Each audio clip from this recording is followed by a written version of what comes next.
তুমি অনেক ক্লান্ত হয়ে গেছো, তাই না? সবাই বলছে তুমি পারবে না, তারা হাসছে আর তুমি চুপ করে দেখছো। কিন্তু তোমার চোখের ভিতরে একটা আগুন আছে, যে আগুন শুধু একটা সময়ের অপেক্ষায়। তুমি অনেকবার হেরেছো, পরীক্ষায়, জীবনের সম্পর্কে, কাজের জায়গায়, আর প্রতিবারই তুমি ভেবেছো হয়তো আমি সত্যিই পারি না। কিন্তু শুনে রাখো, হার মানলে তুমি শেষ, আর যদি উঠে দাঁড়াও তাহলে তুমি জন্ম দেবে এটি নতুন গল্প। জীবন কখনো সহজ হবে না, কিন্তু যাদের ভিতরে লড়াইয়ের আগুন জ্বলে তাদের জন্য অবাস্তব বা অসম্ভব বলে কিছু নেই। একবার আয়নায় তাকাও, ওখানে যাকে দেখছো সে তোমার সবচেয়ে বড় শত্রু, তোমার সবচেয়ে বড় প্রতিদ্বন্দ্বী, আর সেই তোমার সবচেয়ে বড় শক্তি।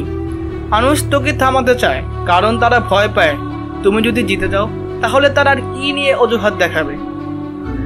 তারা বলবে ভাগ্য ভালো ছিল ছেলেটা, কিন্তু তারা জানবে না তুমি রাতে ঘুমাওনি, তুমি কেঁদেছো, চেষ্টা করেছো, আবার চেষ্টা করেছো।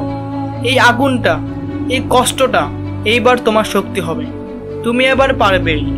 শুধু বিশ্বাস করলেই হবে না, কাজ করতে হবে। বিশ্বাস প্লাস কাজ ইকুয়াল ফলাফল। একটা দিন না ঘুমিয়ে পড়াশোনা করো, একটা দিন না ভেবে কাজ করো, একটা দিন নিজে ভয়কে জ্বালিয়ে ছাই করে দাও।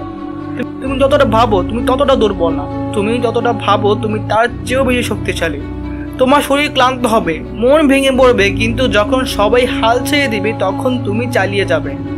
এই জায়গাটাই তোমার জয় করার জায়গা। মনে রাখো, যত বড় কষ্ট তত বড় শিক্ষা, আর যত বড় পতন তত বড় প্রত্যাবর্তন। যখন পৃথিবী তোমাকে নিচে ফেলে দেয় তখন সেটা শেষ না, ওটা শুধু তোমার নতুন একটা শুরু।